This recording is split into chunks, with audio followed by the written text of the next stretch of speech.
They walk in that room, they become yours. And you got this energy inside your soul that says, I am the number one determinant of the success or failure of my students. Hey, y'all, when you get back, kick some butt. I'll see you in the winner's circle, celebrating your victory. Let's go. Let's go. Let's go. Let's go. Let's go. Let's go. Let's go. Let's go. Let's go. Let's do this. Let's do this. Let's go. Let's go. Thank you, everybody. And we are live. Good morning. Good morning. Good morning. Good morning. Welcome to week 152 of the virtual AP Leadership Academy. Let me see what we got here. Let's see. We got Rodney Richardson down here in Virginia and Hampton. I'm down here in Richmond, Rodney. We got Takesha, where we at? Takesha Truesdale. Marsha Poe, San Diego in the building. Takesha High from Virginia. John Few, Arlette Johnson, Abisola Ashintolu in the building. East Orange, that's home. Renee Graham, Demetrius Scott, my brother. Donna Sherrigant, and I should say Donna Medina Sherrigant's in the building. Good to see you, Donna. Always appreciate you. Michael Bennett, Lisa DeBose Walker, John Herrick, Shanita Ross, Cheryl Rowland Hall in the building. Vanessa Zeskin, Charlena Hottie. There's a lot of Virginia folks here down here in Norfolk. We got Rashad Davis in Vegas. Jennifer Desmond. Lisa Jordette. I'm going to be in Vegas, Rashad, August 4th. I'll give you more information on that. Maybe we could hook up. Lily Lanier, Ricardo Yanis, Adrian Gutierrez is in the building. Cheryl Rowland Hall, Lysandra Brackens. Hit that share button as you come in, by the way. Hit that retweet. We got an important topic today. We talking teacher recruitment, retention, and training, and more. So hit that share button, hit that retweet button. Let them know we here. We got Principal Otis Kitchen II in the building. Let me see what he said here. Getting ready to take off to watch my team, FAU, in the Elite Eight at MSG. I hear that. Let's go. September, Devon Vance Daniels is in the building. Dana Hassinger, I think it's Coelho. Hope I didn't mess that up too bad. Stephanie Gooden, Cynthia Farmer, Angelina Velez is in the building. Corey Scott, Christina Maldonado, Marzullo is in the building. Muriel No Nonsense down there in Augusta. Edwin Garcia, Tanisha Russell is in the building. Carolyn Lee is in the building. Melissa Jones Chunu is in the building. Jacqueline Williams, Jeff Milner. It's just about that time. Ricky Starks, St. Louis. I'll be back there soon, man. I'll be in St. Louis, I think, in about 2 weeks. In April. Well, that's in a few weeks, right? Solomon Bazue Jr. in the building. MPA Jaguar, that's my man. Principal Josh Tovar in the building. I ain't gonna be screaming today, Josh. I can hear housekeeping right outside the door too, right? We got Principal Karen Fletcher in the building. Sherilyn McCray Hurd, and I think I'm gonna end it right here. We got Principal Dot McKeever Jeter in the building. So let me get it started. Hey, y'all, hit that share button, hit that retweet button. Let them know we are here. But let me say to everybody formally now, good morning. Greetings. Welcome to week 152 of the virtual AP Leadership Academy. And I got a question I want to ask you. How y'all feeling this morning? That's my question. How y'all feeling? You feeling good? You feeling strong?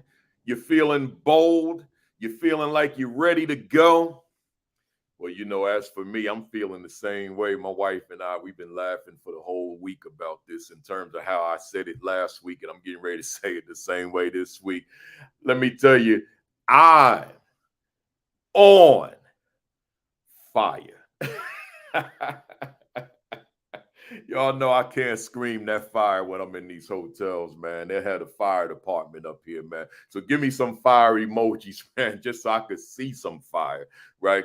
But I tell you this though, as I'm opening up, I spoke down here in I can't even remember how to pronounce the name of the town. It's a suburb of Richmond, Virginia, at the Teachers of Promise Conference that was created and founded by my man, my Milken brother. Y'all know I won that Milken Award back in 2009. So my Milken brother, who won it years earlier than me, Wade Whitehead. And I see that fire, y'all. I see that fire. Thank you. Because that's how I'm feeling. But let me tell y'all something, man. This is 100 soon to be teachers. Like these are young people who just finished student teaching or getting ready to graduate and getting ready to enter the classroom. Let me tell y'all something, man. I brought that thunder. I brought that lightning last night. I felt guilty because, like, you know, they knew, right? And haven't even done this yet. And they don't know me, right? And I got up there, man, bam! And I said to him, I said, I hope y'all all right. I said, because I can't control this, man. I told him it's not, you know, it ain't like it's an act. I told him I can't control it. So I hope I'm not scaring anybody. That's what I told him. But let me tell y'all something, man. When I finished, them people came up, man, was hugging me, handshakes. Some of them were crying. They said I needed this. Man, I ain't never heard nothing like it. That's all I need, man. You know, that they received it. And now they could go on and start their new positions, right? And got that principal Kafele fire in them, man, and go in there and do their thing and take children that I will never meet, maybe, but to levels that maybe prior to that presentation they hadn't imagined, man. We got into some stuff that we've talked about here over the 152 weeks, right? We encapsulated into a 30-minute keynote, but y'all know I don't never stick to no time constraints. So probably about 40 minutes, right? but you know, that's, you know, it is what it is, man. I just go with the spirit. So let me get going here. Before we get to our guests, man, my commentary, I got to bring it down slightly, y'all. I got to talk about this school shooting, right? Denver, Colorado, East High School. That was this past Wednesday. You know, I think I would be remiss, careless, and reckless if I was on an education live stream. You know, people call these podcasts. These are not podcasts. Podcasts are recordings, right? This is live, right? So this live stream, I would be remiss if these shootings occur and I just go on and pretend they didn't occur, right? They're still occurring. And I don't really have a lot of words outside of we need better gun control laws. You know, there's a lot wrong. I'm not going to get into all that because that's not the purpose of today. But I just want to acknowledge it and just say thoughts and prayers to the two individuals, leaders who were victimized, but to that entire school community, including the parents and the community out at large. Just thoughts and prayers. You know, we get tired of saying those same two words, but I'm still going to say them. Thoughts and prayers to the folks in the Denver East High School area. I don't know, maybe somebody from that community watches this broadcast. I don't know who all watches the broadcast, but again, just thoughts and prayers, and I'll say to America, because I do know this. I know that there's some high-level people that watch this broadcast. That much I know, right? There's some people in some high places that watch this broadcast, either live or the recording. And I would think probably more so the recording, because most of our views are the recordings, not the live. The ones that come on live, the ones that got time at 10:55 on Saturday to spend some time with me. But a lot of folks, they better Sunday, they better Saturday afternoon, they better Monday, Tuesday, Wednesday, Thursday, Friday, next week, next month, whatever it is. But I know some people in some high places that watch. That much I know, right? So let me say to you, we got to do better. We're failing. We're failing. Mass shootings in schools, we're failing. So we've got to do better. I'm gonna keep it there because some of y'all know that when I get into a rhythm, I can kind of go like when Tyree Nichols was murdered, was by those police officers in Memphis. My plan was to talk 5 minutes about it, and I went 35 minutes. So so let me cut myself short here and move on. Welcome to all the first timers, but don't let this be your last time. Everywhere I go, I meet, it's always people in the audience that watch, but there's also people in the audiences that never heard of this.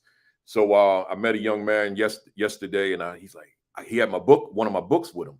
I'm like, oh man, let me sign it. I said, I know you tune in on Saturday. He said, no, what's that? So he didn't know, right? So tell somebody, but you can always watch the 151 sessions that you missed by tuning into my YouTube channel, Virtual AP Leadership Academy on YouTube. So hit that subscribe button on the YouTube channel and tune in, right? Hit that subscribe button and watch, just binge watch. They're all like 90 minutes, 2 hours, whatever it is. Sometimes people say, why you go so long? Because I got a lot to say, or my guests got a lot to say. And this we ain't doing no sound bites, man. We trying to save the world. We trying to change the world. So whatever it takes, that's what it is. Hey, y'all, join me in person on July 11 and 12 in Charlotte, North Carolina at the Principal Kafele School Leadership Institute. I'm going to be in person, man, live. We ain't doing no virtual. Join me in Charlotte, North Carolina, July 11 and 12. Go to principalkafele.com. Scroll down to the announcements. The first item under the announcements is the School Leadership Institute. Click that register button and then register. Join me for 2 days. We're going to go from 9 to 4, both days, talking school leadership. It's affordable.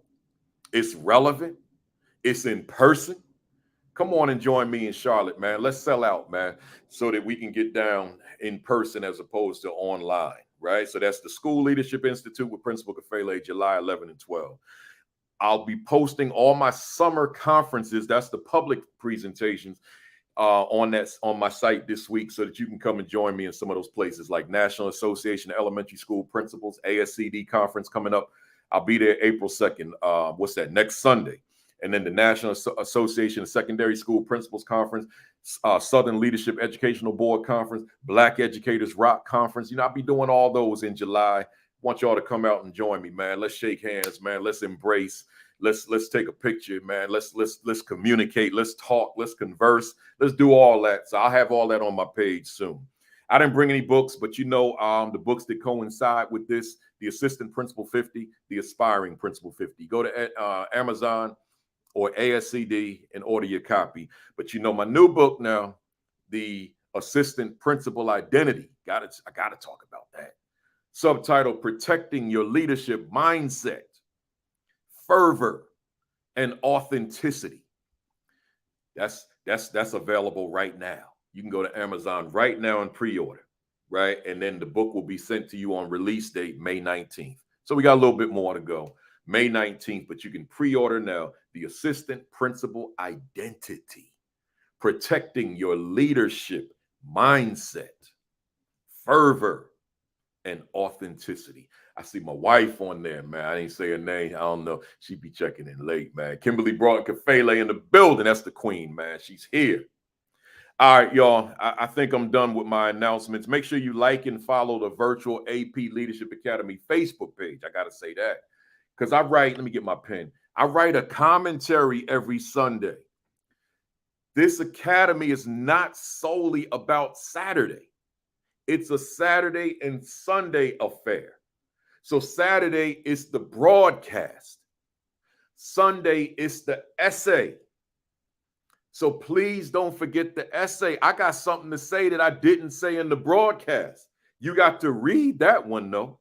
So that's every Sunday, not later than 10 o'clock a.m. that I write a commentary. I've written 100 of these things. Tomorrow will be number 101. Imagine that. Like I got nothing better to do to write a commentary every Sunday, right? So that's what I'm asking of you.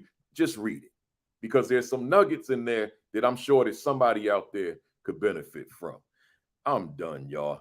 Look here, I got a topic today, and I got a guest that's qualified to address it.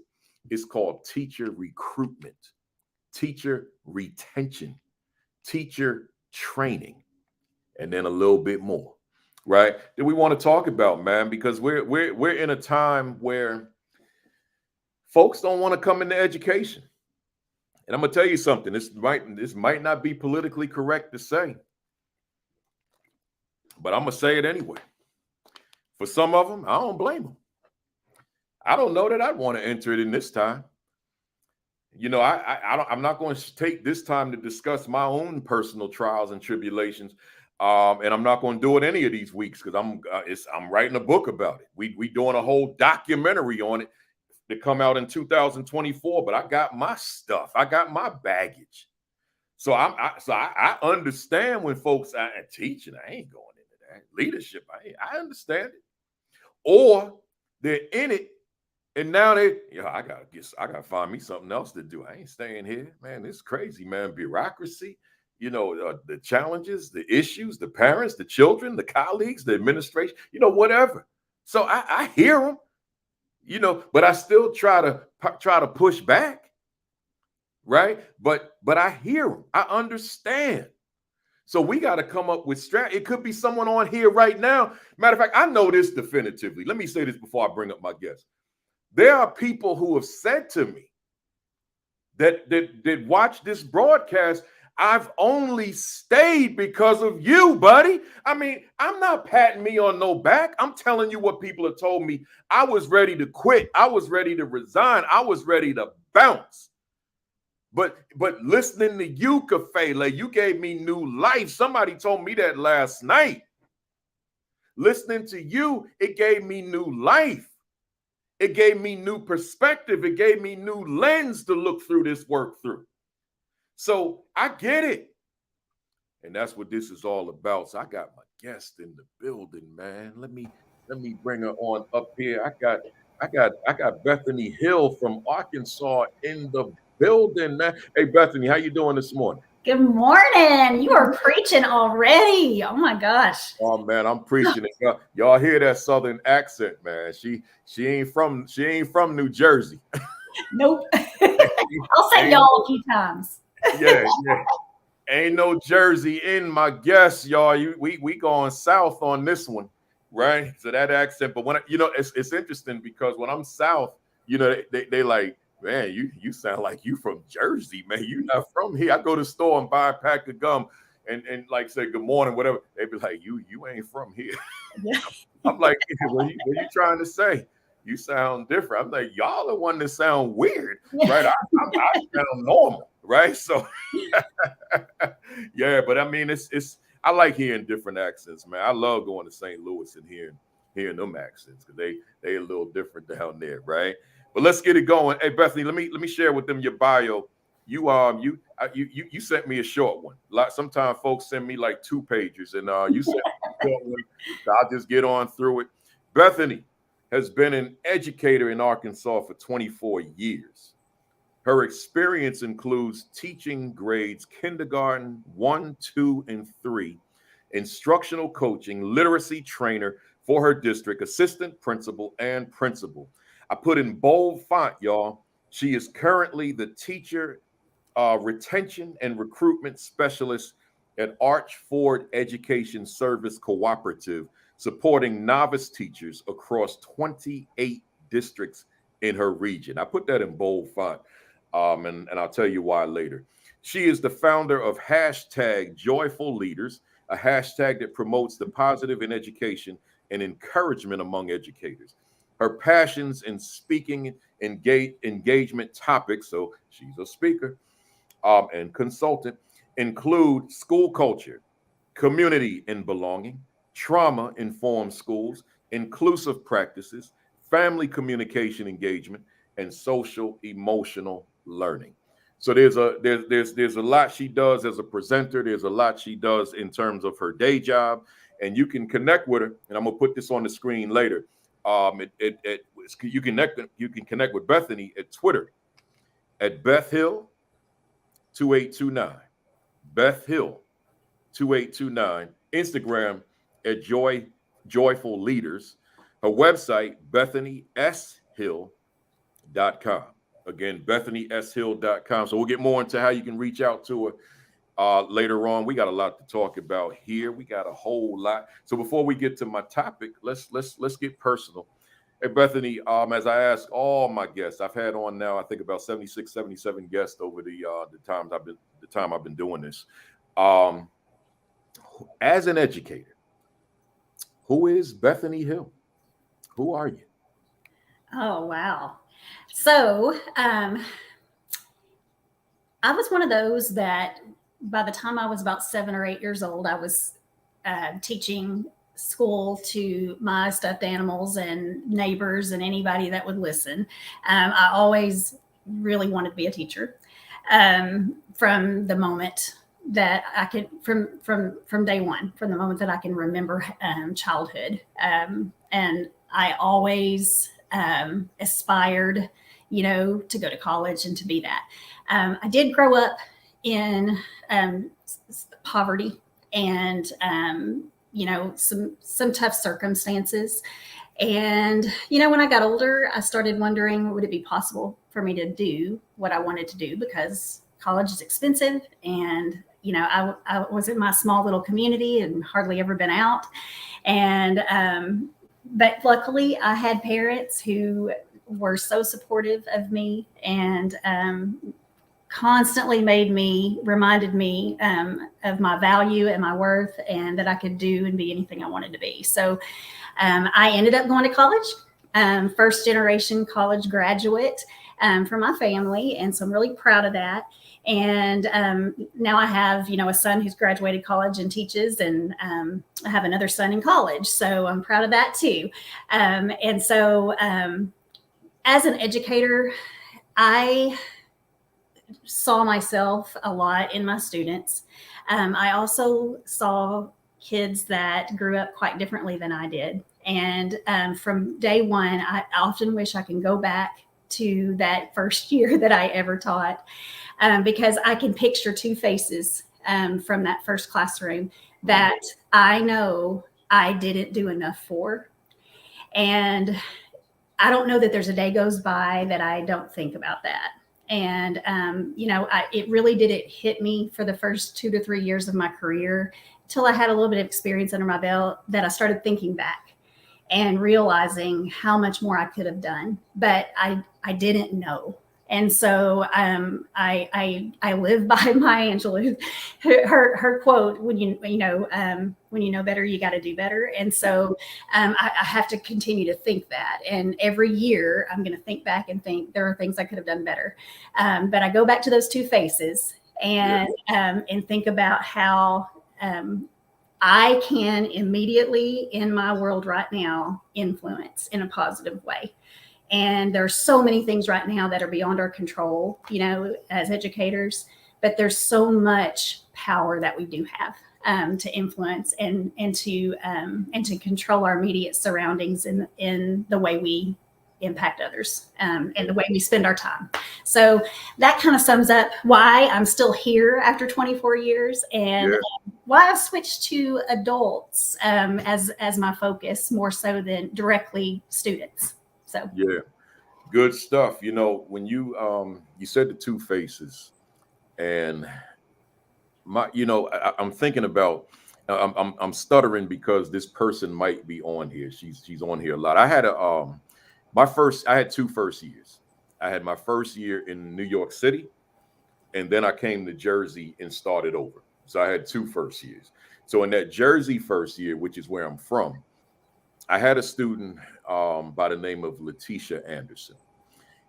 This was back in 1992. And we bonded. And excellent relationship. See, housekeeping. Hey, let me pause, y'all. Hang on. All right, yeah, they bugging me now. I got a late checkout, man. So Letitia is still close to me, and she's in her 40s now. And I'll go on my Facebook page and I'll say I was horrible in my first year, and she'll see it. And she'll start, no, you weren't. You were great. And I'm the woman I am today because of you. And if it wasn't for you, but because I see her so much on Facebook, literally every day, I keep thinking about her back in those days and how I could have been better, but I didn't have enough because I hadn't been in this business long enough to be who I became as a teacher. So those days and those years, they stay with me. So somebody out there watching now, I'm sure you can appreciate that. As much as we wish we were great in our first days, our first years, we had to learn. We had to crawl to get to where we are now. And even where we are now is not where we're going to be. That's right. And that's including me at 62. You know, I'm somewhere here, but I'm trying to get here. Right. I'm trying to get here. Right. So we keep building, keep growing. Bethany, you know, you entered the field of education, and you kind of answered this, but I'm just going to look for the specificity. What is it that continues to fuel your passion after the 24 years? What's keeping that fire raging? Well, you know, right now, as you stated in my bio, I work mostly with novice teachers, and those are teachers in Arkansas we consider within their first 3 years of teaching. Mm-hmm.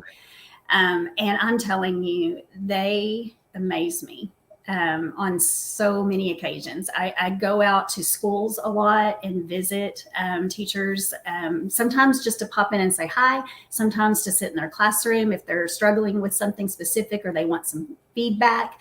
You know, sometimes just for my own you know, just to fill my own bucket, sometimes just to remember, like, why am I here in this position? And so the things that I see teachers doing right now are beyond, of course, what the role is conceived by most people who are not in education. You know, there's so much mentoring going on with students right now, I think, too, especially at our secondary level, with post-pandemic ramifications that we're seeing in schools. And so they just inspire me, and it keeps me going. And some days I sit back and I think, you know, am I really making any kind of difference whatsoever in this? Because I'm not directly with kids anymore. I'm not working directly with the same group of teachers every day. You know, just this time 2 years ago, I was still in a building, you know, with my own school family. And so sometimes it feels, you know, kind of lonely because I travel, you know, within like 150 mile, 200 mile region, you know, on the road all the time. And I don't really have my kids, my families, my teachers, you know, my people anymore. But then in some ways I do. I have 640 of them, you know, and they're sprinkled all over central and north central Arkansas. So I have to ground myself and remember that if I can raise the level of efficacy within a new teacher and keep that teacher focused and realizing the difference that they're making, even though they're not highly effective and experienced yet, then I've made an influence and an impact, and I've done my job that day. And so I feel like I'm able to do that on a regular basis, just to kind of breathe some life into those new teachers, sometimes into their mentors who are struggling because they don't feel like they're doing enough to help their new teachers. And then sometimes principals too, because right now administrators in buildings have a lot of novice teachers. And for some of our districts in Arkansas, that's a really new thing because especially our bigger districts, they've not experienced that feeling of the teacher shortage, you know, like some of our rural areas have for a little longer. Everybody's feeling it right now, you know, and so instead of having 1 or 2 novice teachers, some schools have 10 or 11, you know, and novice teachers need a lot I mean, they need a lot of investment and a lot of focus. Well, we're gonna get into that. Let me hold off on that. We're gonna jump into that. Let me ask you this one more question. You referenced one more intro question. You referenced that just 2 years ago you were in the building as a principal. So as I ask all my principal guests or former principal guests, coming out of the classroom, what was it about the principalship that you thought you could? What was it that you thought you could accomplish as a principal that you could not accomplish as a teacher of your students? You know, I was one of those teachers that said I would never, ever be a principal. I said I wanted to be a teacher forever, you know, and I never really aspired to go into administration. And, you know, I was finishing up my master's degree, and it was in curriculum administration. And I was working under a really great principal at the time. And had left the instructional coaching role to go back to the classroom because I missed kids so much and just missed being, you know, with that class family. So I had already left a leadership role and gone back, you know, to the classroom.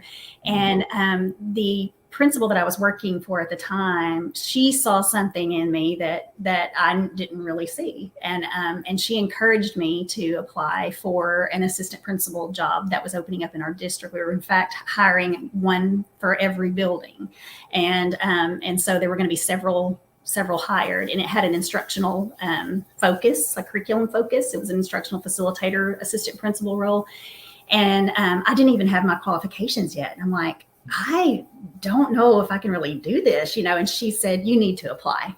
You need to apply. You need to do this. And I was like, well, okay, you know. So I'm not sure I ever saw it in myself. And I think Miss Waymack, who is now my friend, Pam Wilson, for pushing me in that direction, because she saw something in me that I didn't really necessarily see in myself, at least at that time. And I don't know that I would be here right now and had gotten the experience in administration had it not been for that nudge, because I ended up getting the job and had to finish out my credentials. And so, you know, when I stepped into that role, I felt lost.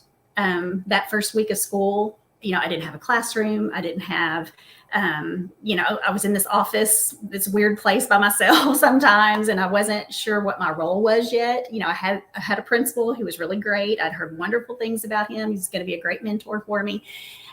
But I just really, you know, found myself wandering halls and going into the cafeteria and just trying to be around kids as much as I could, because I wasn't sure what my role was with adults yet.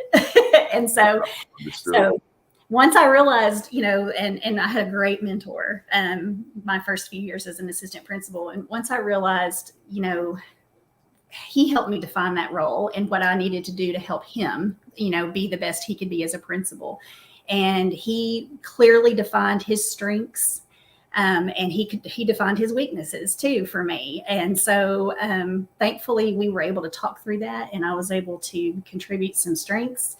He was able to contribute some strengths to me. And then I realized the impact that I could have with families and with teachers.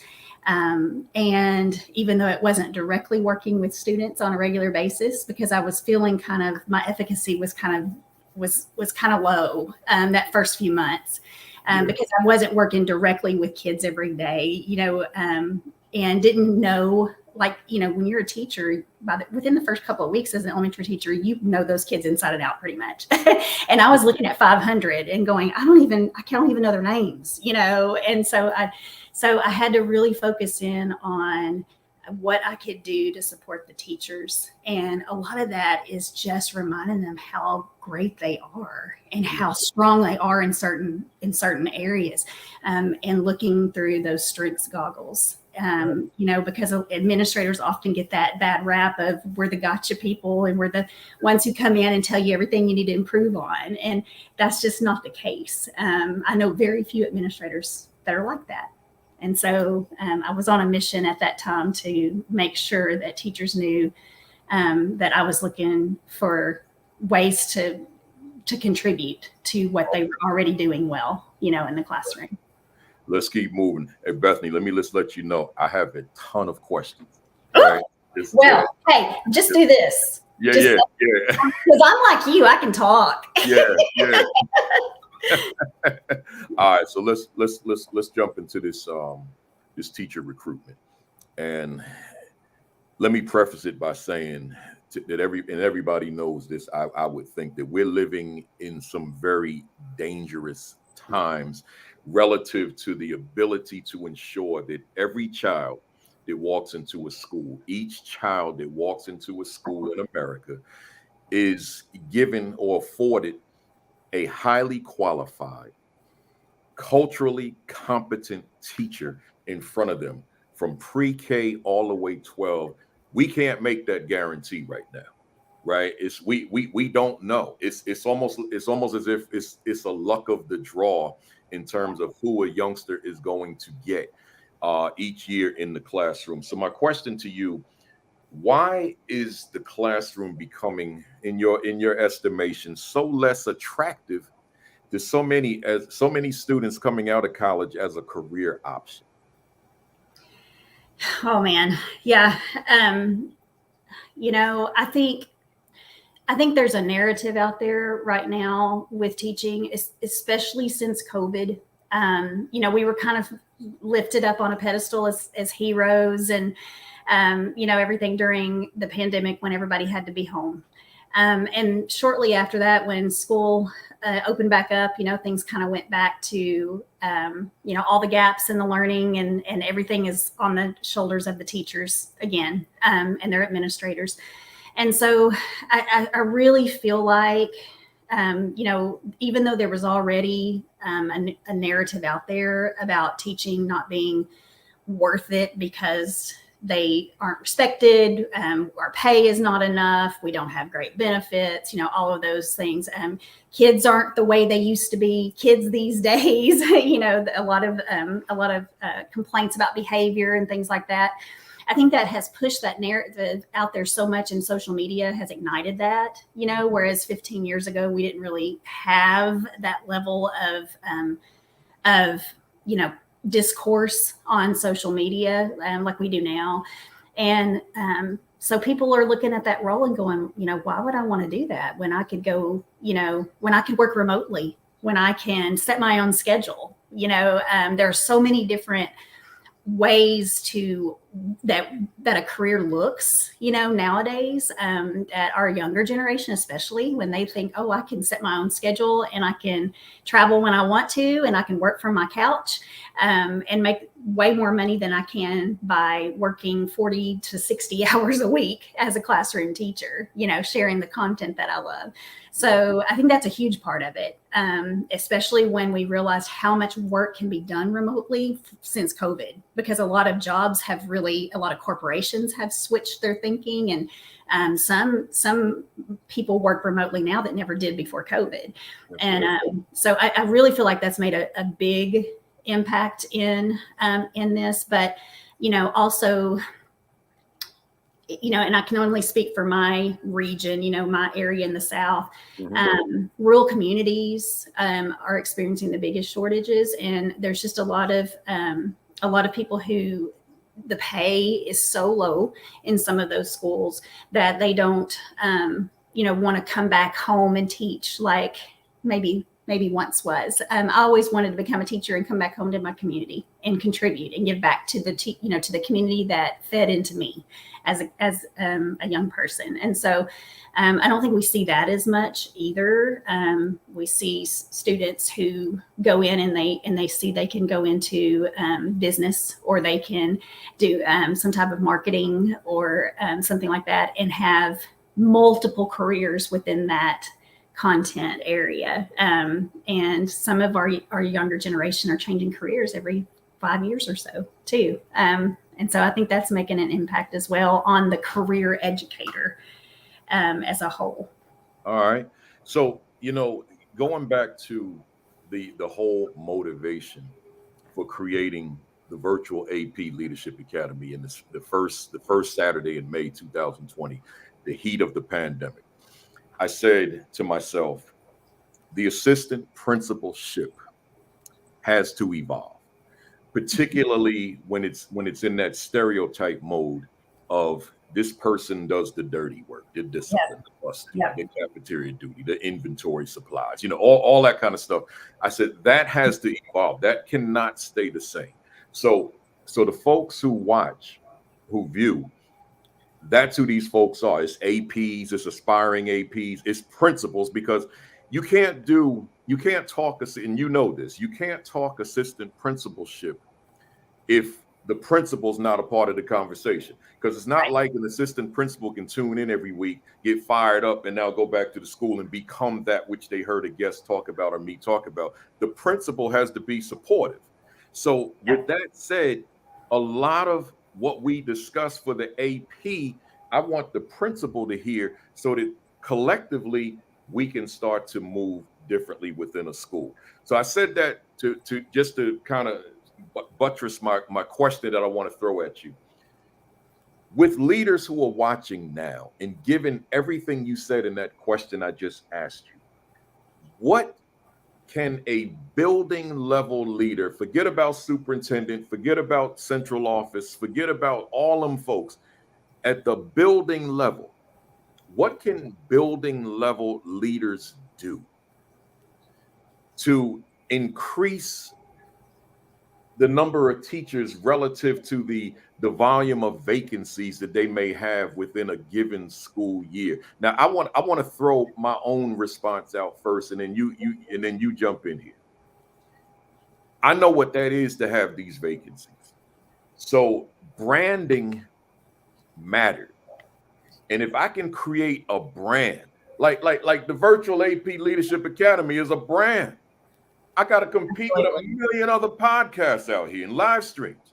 So if I can create a brand where people say, it's a lot of schools out here, but I want to be with that one, then I don't have to worry about vacancies, because everyone's tearing down the doors to get there. But that's just recruitment through the lens of Principal Kafele. Let me throw that at you, Bethany. What can a building leader do? Well, something that I've been exposed to since I left a district, and looking at region and state perspectives is these grow your own programs that I've heard about them, and I thought, oh, that's so great, and my community has one at their high school. But I think we can start even sooner than high school. We have to, when we're working with kids from the time they come to us in pre-K or kindergarten, we have to start helping them build that future story.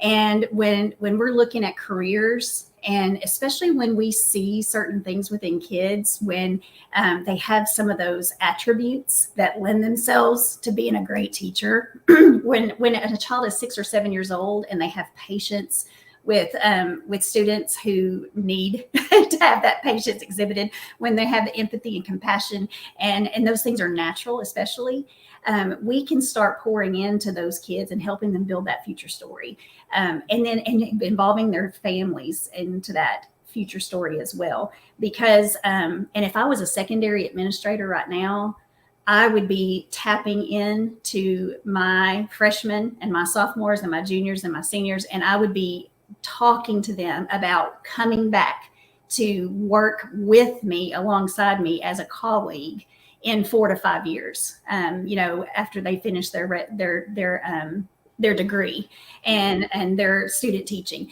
Now we're looking at residency models that are being built, and my state of Arkansas is really focusing on that teacher residency model. So I have a local college in my region who is part of that. And so we have a couple of districts that are going to be starting that residency model, where a teacher can be paid for their internship, and you can bring that former student back into that building. They can leave if you have the right supports in place and you have the right people, faculty members to pour into those kids. They can leave you with a para certification and be ready to work part-time, go to school. They can start getting benefits. And then by the time they get ready to do that year-long internship, they can be paid to do that, and also work alongside a master teacher at the same time and get that job embedded experience. And I feel like if we start providing that narrative for our young people, even from the age of 5 and 6 years old, and let them know that that's a possibility, that we can, even in our smallest communities, encourage the people who are there and growing up there to come back to us, and be part of our communities. So I feel like that's a super important thing. And we can't just focus on education, because education is not going to be for every kid, of course. So we've got to look at a lot of different, careers, and being able to expose kids at a very young age to what those are, even vocational and technical careers. But the teaching profession it's only going to continue if we light a fire in our young people right now to want to pursue it. I love it. I want to speak to that in a second, but I kept this one of my guys, Dr. Sean Woodley. I want to keep what he had up there. He said paraprofessionals are a great way to grow your own. Often they have great rapport with students and living in or close to the communities in which they serve. And the reason I kept that up there, I actually have a workshop that I do with paraprofessionals. So that's the only people in the room. And as Sean just said, these are folks, like a lot of times a teacher doesn't live in the community of the school, but these paraprofessionals do. That's the truth. They know the students in ways, they know the community in ways that the teacher may never know the young people. So when I do that paraprofessional session, I'm saying to them, look, don't limit yourself to paraprofessional. Because you're obviously excellent at what you do because you got the job, right? Let's think about evolving our thinking that you one day become that classroom teacher. And what a joy when they write me and say, Kafele, because of what you said, I wasn't even thinking at that level. And now I got my degree. I'm a full-time classroom teacher. Sometime we got them right there in the building. So now to go to what you said, Bethany, the New Jersey, what they call it, Teach for America chapter. Mm-hmm. They would invite me to be the keynote every year, the same guy speaking the keynote, right? So I'm in there talking to these high school students, and I guess after maybe the third year, I'm like, wait a minute, I'm still a principal now. I'm going here to speak to these kids statewide about becoming teachers, and I'm leaving my school to travel to somewhere in Jersey to speak to these high school students for an hour and then get back to my school. I got a school full of kids that I'm not having this conversation with. That's right. How absurd is that, right? So now, so that third time it hits me, I'm driving back. I went right to my office, grabbed the microphone. Any student in this building, I mean, I didn't tell my teachers I'm going to go on the PA because I like to warn them. Any student in this building that has an interest in teaching or a fleeting thought, it crossed your mind at some point, I need to see you right now in my office. Man, we couldn't fit them kids in my office. And my office was huge. We had to go up to the cafeteria. And from there, I created a club. And let me tell you something. And I led that club using books I wrote. Let me tell you something. A whole lot of them kids teach. My biggest regret in leaving my principalship to do this work is that I could have hired kids that I groomed before they went to college, using books I wrote to become teachers on my staff. That is my biggest regret in leaving the profession to do the work that I do today. So you spot on in terms of that, grow your own. The future teachers are sitting in our classrooms. That's right. We don't tap into them. That's right? You got to tap into them starting in like middle school, grade 6 or maybe 5, right? And then just stay with them all the way through. And then we partner with the colleges, pay their tuition, bring them back like so many programs do. Call Me Mr. and others that they sign a contract, commit to the district for X number of years. We grow instead of begging and pleading for folks to come to us at some point to teach who may not have an interest in teaching. They just, they do it for whatever the reason. So I love everything you say. Let's keep going. I got so much to throw at you, and I'm looking at the clock, man. So let's Bethany, It's a lot of bright young people that go on to college. They go on to other things outside of college, but I want to focus on the college because that's the one that grooms them for the school, for the classroom. There's a lot of bright young people in these universities, in these colleges, and they move in so many different directions in terms of what they're going to do with their careers, so their career options. My question to you: How do we grab the interest in those bright, capable students who would be assets to our schools, to rethink what they're doing despite the difference in salary, to rethink what it is that they thought they wanted to do, to consider a career in the classroom as a teacher? What would be the messaging to change a young person's mind? Yeah, and sometimes not even a young person, but a person who's already in a career, who is not feeling that that's quite their place. I have had the opportunity in this role to talk to both, to be at that high school level, to speak at Educators Rising conference, with high school students who are kind of teetering back and forth on whether or not they want to be an educator because they hear all the negative stuff.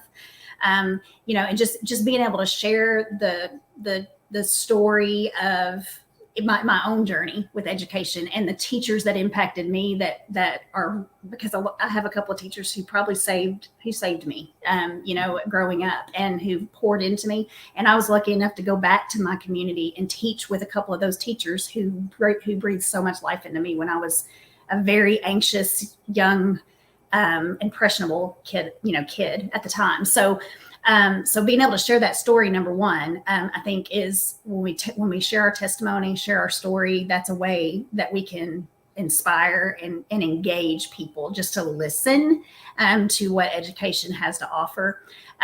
But whenever a college student is majoring in biology, or they're majoring in business administration, or pre-doctoral, whatever they're trying to do, pre-med, whatever it is, trying to find a way in to speak to those students is what's hard. And I am open to suggestions on that, because if I can figure out a way to get to people and get their majors changed, man, I will do it. Right now, what I do a lot is I go to our local colleges a lot, to the College of Education, and I speak and I talk with them, and as a recruitment piece to keep them in our area. Number one, because when they become teachers, they'll see me. I'll be one of the first faces they see, because I'll be supporting them. But reaching out beyond that is something that I've only experienced with people who are looking at career changes, because they reach out to us quite a bit on different pathways for becoming an educator. Once you already have a degree and already specialize in a content, there are pathways that Arkansas has created that help you get into the classroom, but then get that support and get the licensure that you have to be certified. And so what I have loved is, like, I was at a job fair a couple of weeks ago at a local district, and there were 3 or 4 people that came there who are currently working as accountants, or they're working in a lab. They have a biology degree, but they're thinking about wanting to teach high school. It's chemistry or biology. And, being able to talk to them about, listen, you don't have to go back and get another college degree. We have pathways, that we can place you in, and we can hook you up with what tests you have to take to get your certification.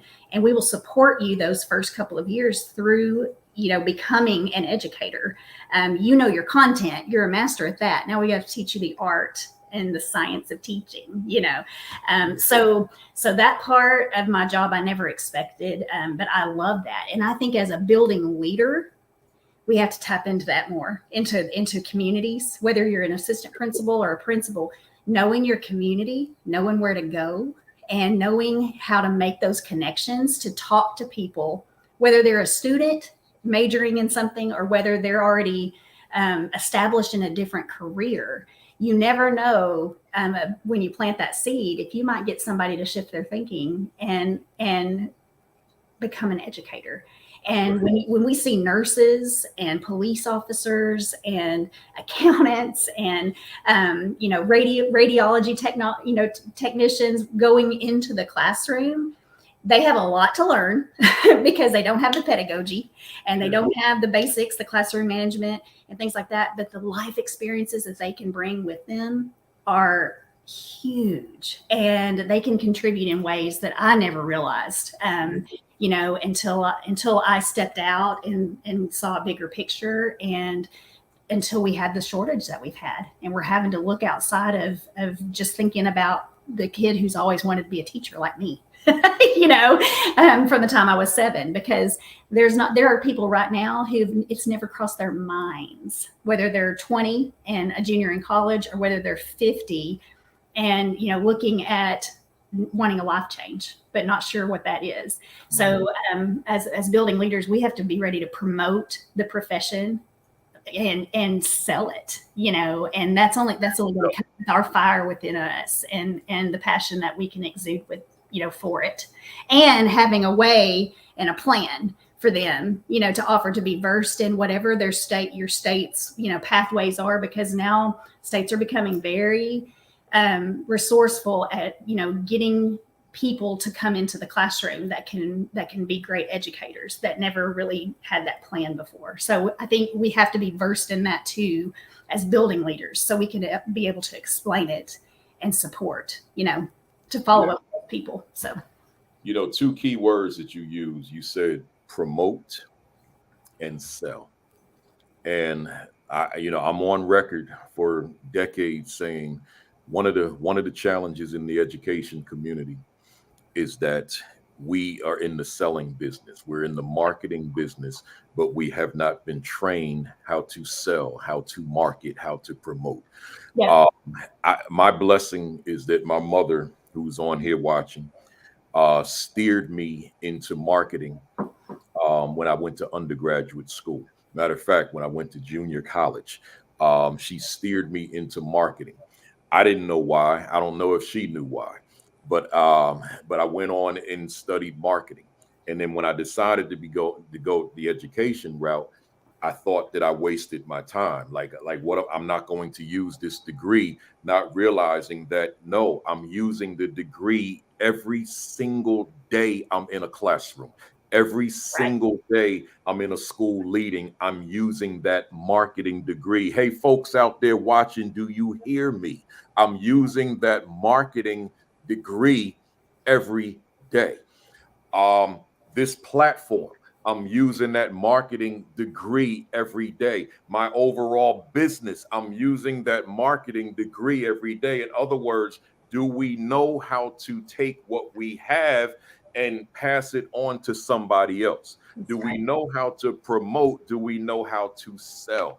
So if you've got some recruitment issues, if there are retention issues, do I know how to promote my school? Do I know how to sell my school so that of all the schools and districts that are out there, that someone says, but I want that school with that leader and those teachers for my babies?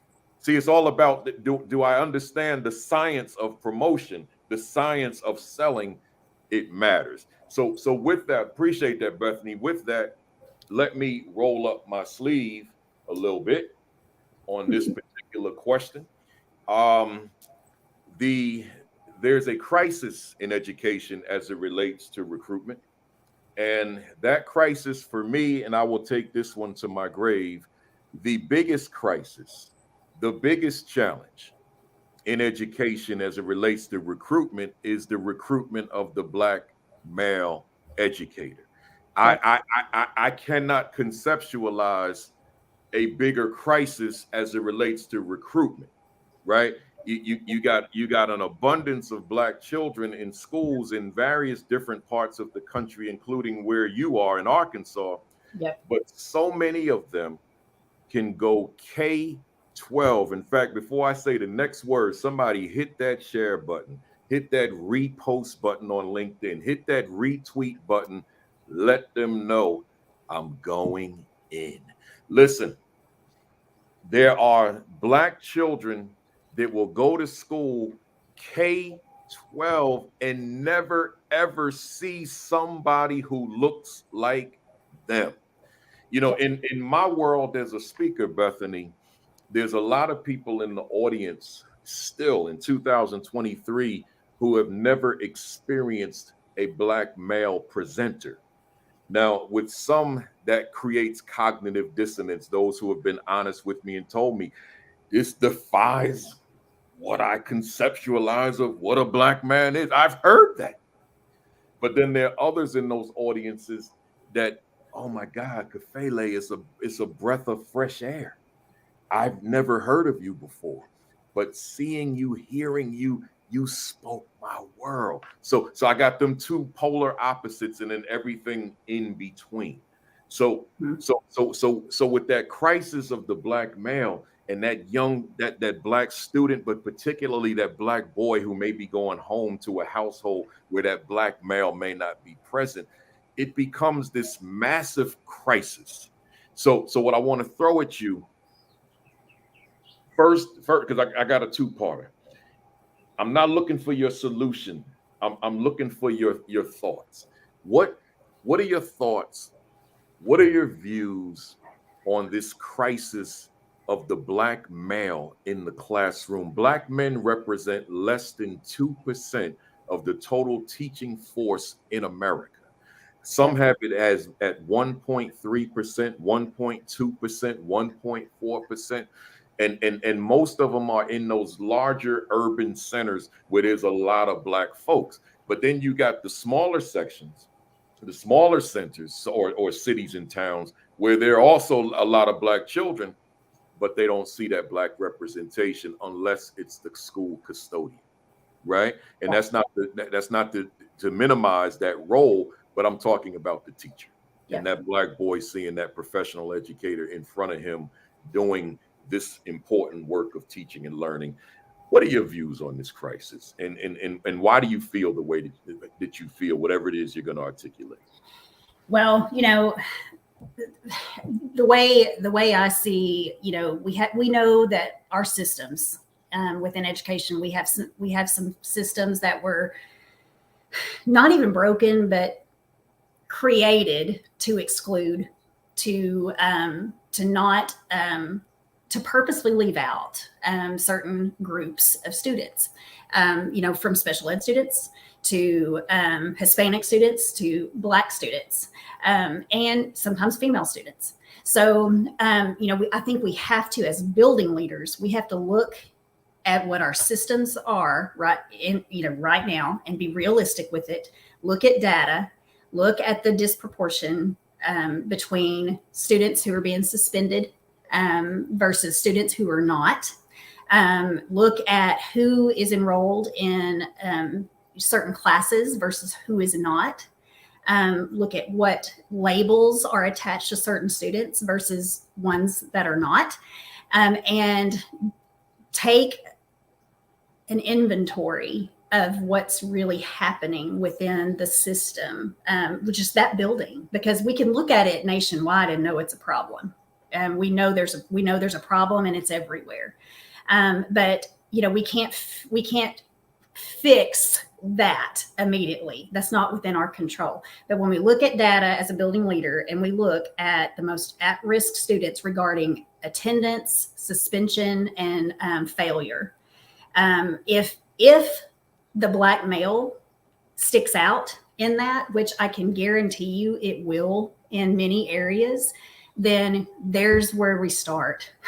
Because we have to look at if we are continually pushing the Black male student out or excluding from certain opportunities, then we aren't going to see Black men go into education because they're not going to have the opportunities. And so what are we doing as building leaders, as teachers? Hey, Bethany, I gotta stay there before you because you said something. And I don't want that to be missed.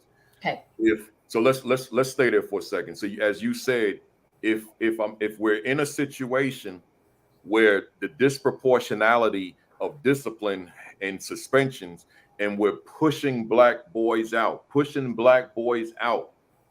then why do I, as I've been pushed out, as you said, why do I 10 years later as an adult, now I want to go back in there? Exactly. This is the place that rejected me. Yes. This is the place that put me out. And now you want me to come back? Yep. Right. So I don't want to miss that point because it's an important point. You know, particularly when we think about who sees this, who sees it live, who's going to see it later. If you're pushing out, I ain't trying to get back in there. That's unless I've developed a certain consciousness, and this is critical, that I said, okay, I don't like how I was treated, and now I'm coming back, revenge to fix it. Right now, if I've got that mindset, then fine. Right? Like I'm mad. Y'all pushed me out all throughout my years.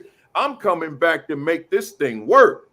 But if I don't have that consciousness, right, then I'm just going, I ain't messing with no schools because that was a bad time of my life. Right. So I want nothing to do with it. Yeah. Go ahead. And sometimes even as a parent, you know, the black male who was excluded, pushed out, even as a parent, imagine how hard it is to go back in to support their kid, knowing that the experience they had was that way and knowing that it could be coming for their own kid too. Woo! Trauma. I'm doing like Fat Joe does. I don't know if you keep up with Fat Joe, but Fat Joe interrupts his guests a lot. Right? Let me. I gotta jump in again, and then I'm gonna give it back to you. My wife is on. That's my wife right there, and she, hi, Kimberly. Yeah, she knows, man. See, the audience knows that school wasn't my thing. Right. You know, I graduated high school in 5 years. Right. So it wasn't my thing. But you know something? With my kids, man, I went to them teacher meetings with attitude. Because see, I'm not the one that was suspended. I'm the one that was invisible. So now I'm going back to them teacher meetings with attitude. With I'm talking about with my biological children now. But then as a principal, oh man, I'm going in there almost with boxing gloves on. I'm getting ready to beat you down in there. And my wife could tell you that. I'm like, yo, so I never had a good rapport. Hear me, somebody. I never had a good rapport with the principal of my children's principal. Never. Because I went in there with attitude. Yeah. Because I was that one that you didn't see me when I was a student. So now I come back and I'm taking it out on you, right? So now I'm in there, I'm mad. So I'm like closing the door. I mean, I'm telling you, I'm telling you some stuff I never talked about on this live before. I'm closing the door saying, principal, let me teach you how to lead your school because you obviously don't know. I mean, that's the guy that's coming to the meeting with the principal, right? And I'm not saying that's a good thing. Right. But I'm saying it speaks to what you just said, right? You mess with me as a kid, so now I'm an adult, but I'm in this capacity, and I see it through that lens, and I'm not happy with what I see coming from you, because now you're doing the same stuff to these young people that you did to me when I was a child, right? Yep. I'm sorry for being Fat Joe. Jump in here. No, I love it. And you know, it goes back to that whole sense of community and belonging that is vital for a school culture.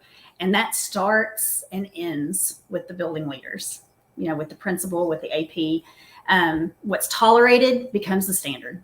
And when systems like that are tolerated because it's what's always been done, because it's policy, because whatever, and we're not honest with ourselves and take a step back and look at, you know, what's truly happening here. This is not on a kid. This is on the way we're approaching the kid. Whether that kid's black, white, Hispanic, female, male, trans, whatever it may be. We have to look at building that community where everybody feels like they belong, and that sense of felt safety has to be there. And if there is a trend in discipline data where Black males are constantly pushed out, excluded, suspended, ISS, whatever it may look like, not allowed in AP classes, whatever that may be, it sends a message to even those students who might be invisible, like you. Because if we have kids who are invisible in buildings, we're failing. We have to make sure that every kid is seen and heard and valued for who they are. And that's not going to happen without a building leader who firmly believes that every kid deserves to be there, no matter what. And if a kid is repeatedly exhibiting behaviors that are causing safety issues at school, then what are we going to do besides suspension? What are we going to do instead of suspension? How are we going to intervene and truly help as a community restore relationships, build within that student, within that family, something that is sustainable and not just a Band-Aid or a quick fix or a punishment. So I really feel like a lot of it starts there. And I know that's going way back, because we have kids that are labeled starting in kindergarten. Let's be real. We have kids that by the time they're in first grade, they're seen as the bad kid or the behavior kid or, something, or their family is labeled. And that follows, especially in our smaller communities, that can follow a kid. And it can follow generationally too. We're looking at kids that are sometimes stuck in generational cycles, and assumptions are made about that kid with their last name before they ever even walk in a door. And so we have to check ourselves as adults, and we have to lead our buildings in such a way that we're constantly checking ourselves and asking ourselves the hard questions. Pushing out the bias and looking at the true issue at hand. And so, when we can do that, then opportunities open up for kids. Felt safety within individuals surfaces, and that sense of belonging and community starts to happen. And when somebody feels like they belong, they probably will want to come back. Yeah. If they never feel like they belong, they're going to want to get as far away as they can. I love it. They feel like they belong. That those young soon to be teachers from last night, I told them, I said, take this question, these 3 questions, and make sure that they're part of what you do. Because there's a student that you're going to meet, you're going to encounter, and they're going to be asking themselves these 3 questions without necessarily articulating them ever. Question number 1. I'm writing it down. Question number 1, am I welcome here? Right. It's and I think it's human nature when we go to certain different places, restaurants, shows, me as a speaker, whatever, we being amongst different groups of people. Am I welcome here? Yep. The second question, do I belong here? And the third question, am I somebody here? See, and then it's actually a full list of about 20 questions, but I want to throw this one more. Am I emotionally safe? Yes. See, so youngster could be spending an entire school year or entire career sitting in classrooms, sitting in cafeterias, sitting in gymnasium or participating in gymnasium, asking the question, am I even welcome here? Do I belong here? Am I somebody here? Am I emotionally safe as myself here? Right. So, and that's a whole lecture. Usually when I get into those questions, I don't get back on script because there's so much to unpack with those 4 and the remaining, whatever it is, 15, whatever it is. So I just wanted to throw that at you. And I also wanted, quite a few people said what Golfar WT said, what's tolerated becomes the standard. Your quote, he said that has been added to the quotes bank, right? Yeah, and a lot I noticed on the thread, because I'm seeing 5 different threads on here, and they're saying, a lot of people are quoting you there. What's tolerated becomes the standard. You know, consistent with recruitment of Black males, I just want to get your thoughts before I go to retention. What are your thoughts on how we as a nation are currently going about the business of recruiting Black men into the ranks of teaching? Well, I honestly, in my area, I don't see specific means for that, and that's a problem. Yeah. And I may be missing it. And I know that my state, just the fact that they have a mentoring requirement and system for novice teachers is huge, because that's a recruitment piece in itself. To know that there's that safety net of that 3 years for coaching and mentoring, and you're not evaluated at the level of an experienced teacher. You're observed, you're coached, you're given feedback, but that summative evaluation and comparison is not there until year 4. And so I love what my state does regarding, that mentorship piece, because I think it's a recruitment piece for everyone. But I know that we have to be more intentional about looking into our smaller communities in Arkansas and helping the community build a system for growing their own, and for inviting those people to come back and contribute to their school, because they had so much pride in it as a student, and now they want to come back as a staff member. I think that's what's missing, and it's not anybody's fault necessarily.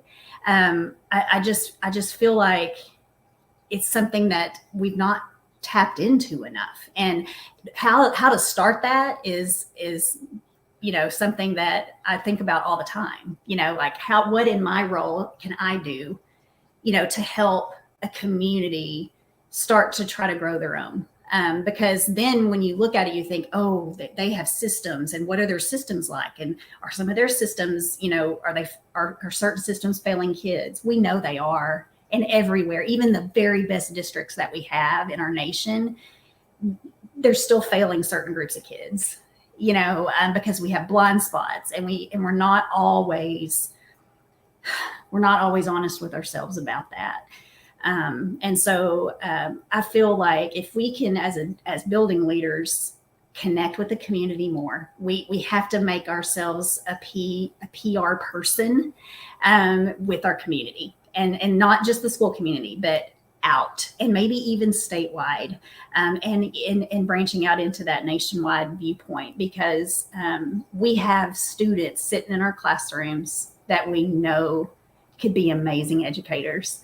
And they're from all different backgrounds. They're from all different cultures, and all over the nation, and even looking internationally, I think too, because we have so many people who want to come to America. And sometimes I ask why, because we're on fire right now in so many different ways, but there are still people who are just trying to get here, that all they want to do is get here for a better life.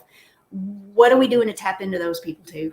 That are coming into us, that are from different areas of the world, that want to be part of America. How can they be contributors to our education system? And what are we doing internationally to help grow that? Those are the things I think about all the time, and I get overwhelmed myself because I have no idea where to start with that. But I know that it's something that we have to have conversations about. It's massive. There's a lot. I just want to shout out real quick Timothy Fury joining. He said, joining you from Lusaka, Zambia. Oh my gosh, amazing. I tell you, we worldwide, y'all. We worldwide. Hit that share button, hit that retweet button. Let them know we are here. We are international. We are worldwide. Let's talk a little retention. And to the leaders out there, let me remind you once again, a lot of you are saying it's such a relevant discussion this morning.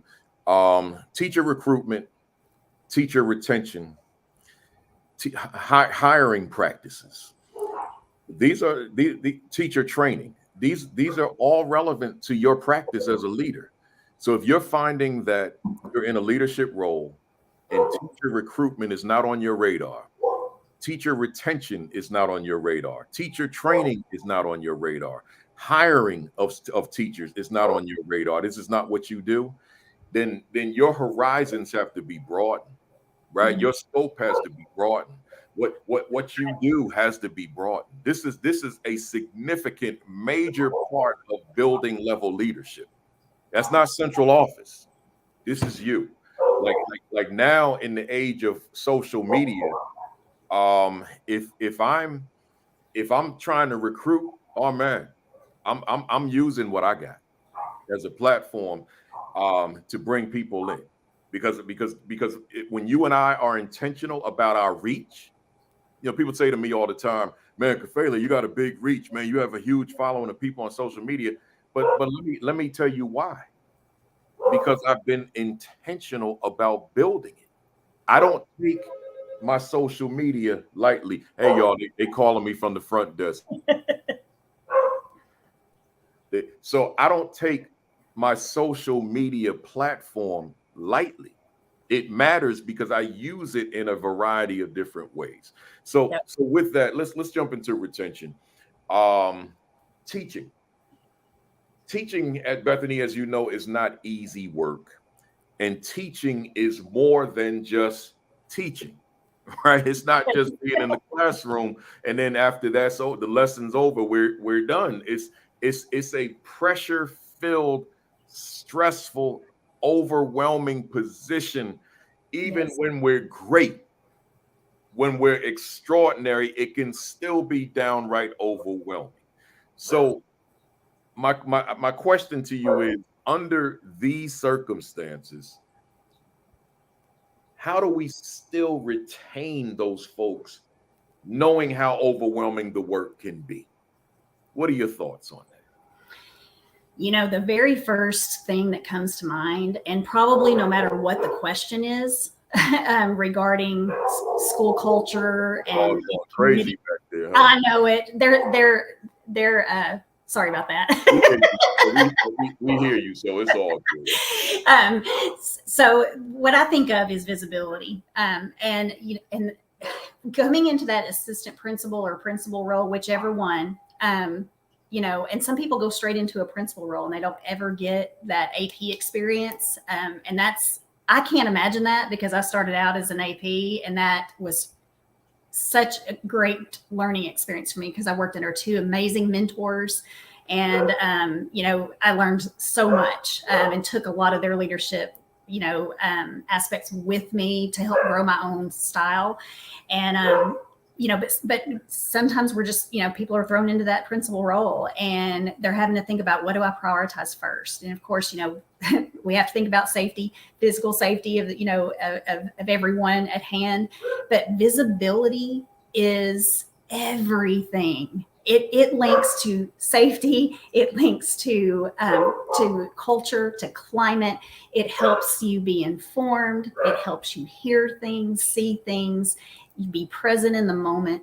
And I cannot stress enough how important it is to just be where the stuff is going on. Be where everything is happening. Don't separate yourself from it. There are times where you have to be alone for a few minutes, where you have to find that time to collect yourself, or you have to answer a phone call or whatever. But don't get trapped in your office. Be where the magic is happening. Yeah. Be where the problems are happening, because sometimes as the principal, you can be the last person to know something or to learn something if you're not connected in multiple aspects, in every classroom, in every space, and in the community.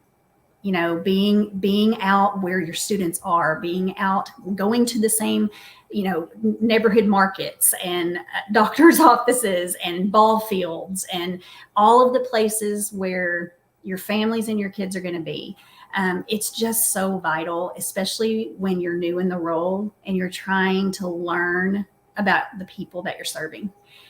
Because if you don't learn about who you're serving, there's going to be a disconnect all the time, and nothing you do is going to be authentic. no feedback you give, no conversation you have, whether it's whether you intend it to be a great conversation to pour into somebody, or whether it's a hard conversation that you have to make a withdrawal. You have to have that connection and that constant visibility there in order for those great things and hard things to happen, because it takes both in order to grow as an organization and as a classroom or as a school community.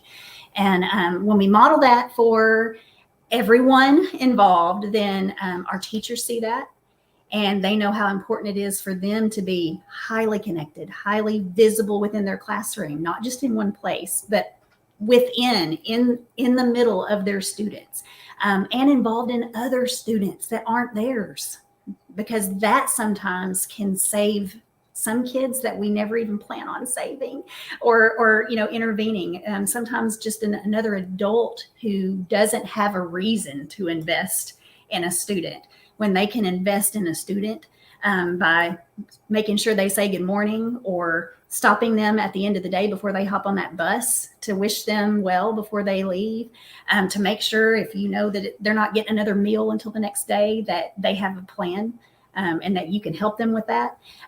Those are things that when the leader models those type of connections and relationships, people tend to step up and do the same thing.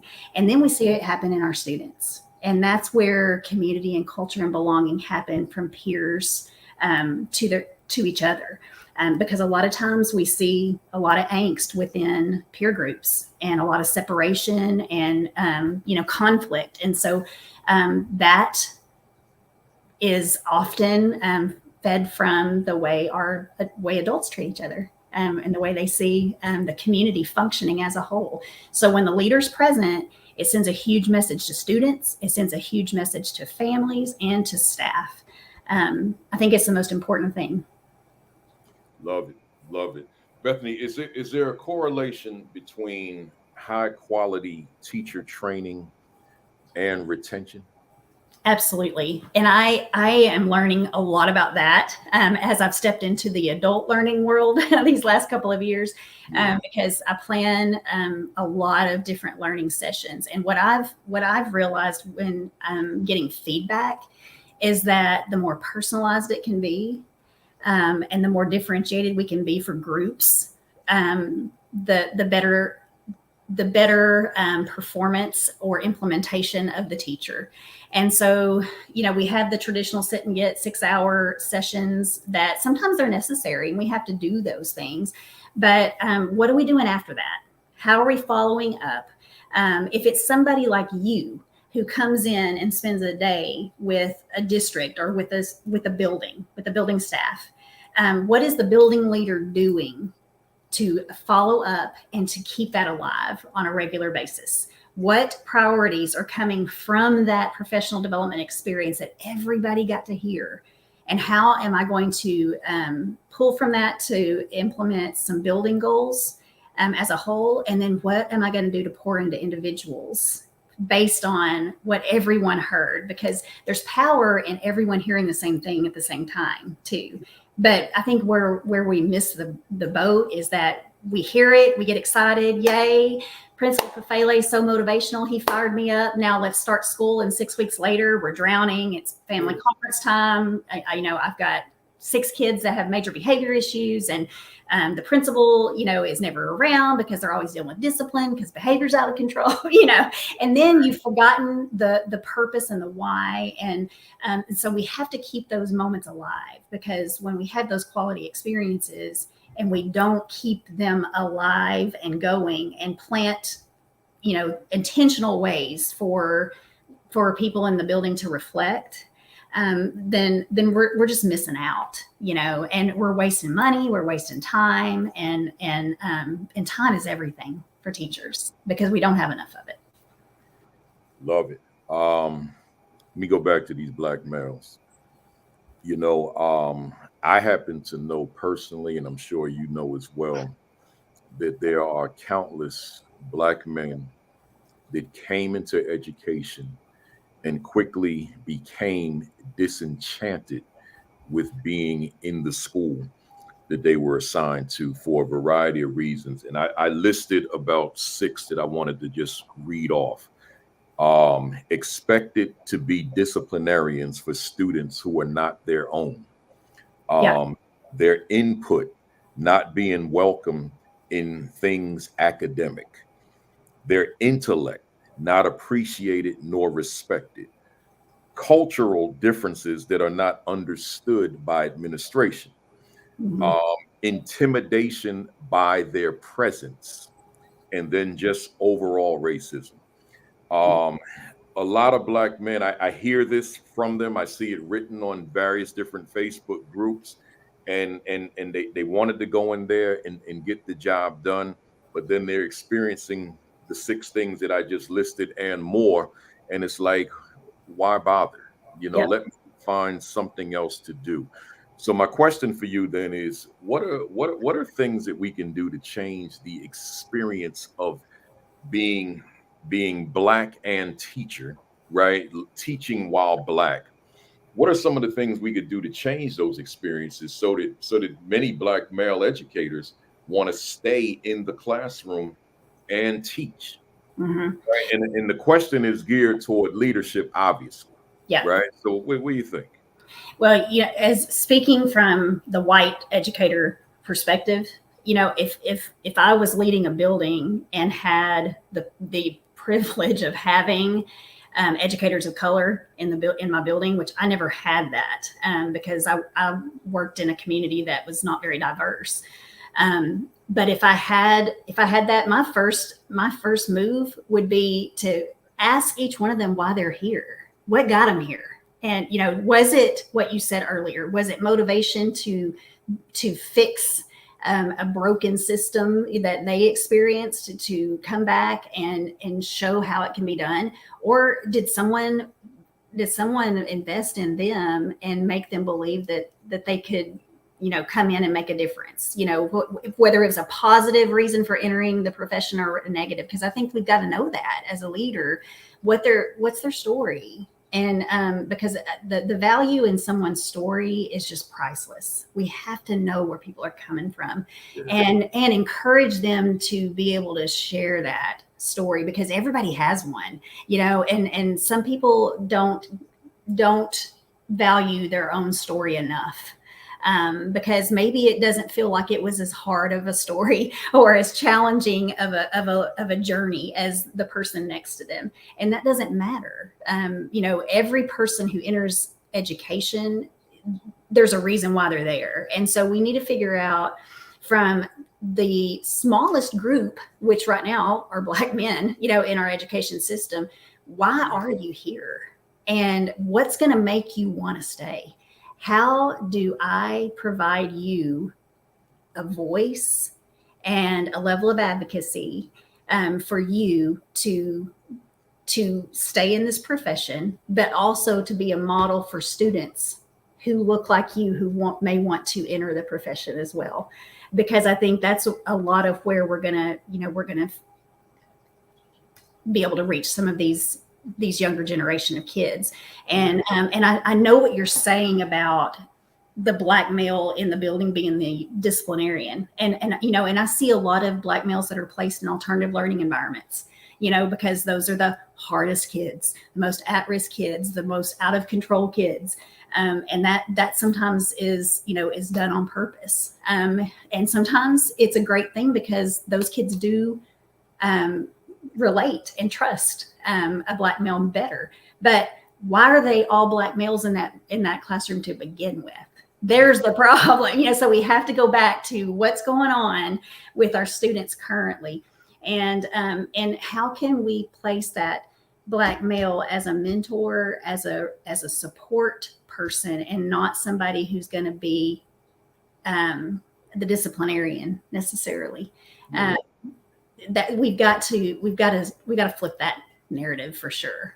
If it's going on in buildings. And so as a building leader, I would want to make sure that I was extremely mindful of that and very in tune with those people, and letting them know that they need to be honest with me, because I'm going to have blind spots and I'm not going to see it all. And I want them to know that they need to come and tell me and say, hey, Bethany, this is not okay. This is not okay. I don't, we've got a problem. We need to fix it, because I think it can happen so easily because we can't understand 100% somebody else's perspective. All I can do is believe it when someone tells it to me and try to change and do something to make it better. And and just for clarity, for our audience, because we have a diverse audience, and I want folks out there. I want to reiterate those 6, because see, as I listen, I engage with a lot of Black male educators, and if I'm not engaging with them, I'm reading their thoughts, and I get a ton of emails and so forth. And I see you, Judy Matthews, out there. I want to make sure that we're clear. They're not talking always about leadership that is white, right? I'm speaking to the audience now. They're talking about the leadership, right? Mm-hmm. So that could be Black leadership, but so Black leadership, Black teacher, Black male teacher who's desperately needed in the classroom, but his experiences, and I'm gonna read them again. He's saying, but I'm expected to be disciplinarian for students who are not mine. Like I don't even know them, but you're sending them to me because I'm a Black man. Or they're saying, my input is not welcome for things academic. So all other facets of the work, but in terms of academics, you don't want to hear from me. My intellect is not appreciated, is not respected. But here's a big one. Culturally, I'm mindful of this as a presenter. Years ago, when I presented, if I had a white audience, which is normal, then I'm kind of conforming. This is much younger me, conforming culturally and not being my authentic self, right? But somewhere along the way, I said, man, later for that. I'm going to be me, right? And if that means I'm being loud that day, I'm using broken English that day, my attire that day, I'm just going to be me. I'm not going to conform to an audience with the way I look, the way I speak, my delivery and all that kind of thing. I'm gonna be me. And if America, in terms of education, cannot accept Principal Kafele as he is, then this is just not the business for me. So in me boldly and proudly rocking these Negro League jerseys, I know it's people on here that think I'm wearing a Yankee jersey, and the Yankees don't wear pinstripes with New York across the front. It would be the NY. This is not a Yankee jersey. It's the New York Black Yankees jersey, right? Negro Leagues, and people that are on this, they know this is what he wears, right? I got like 60 of these things in my closet, and this is what I wear.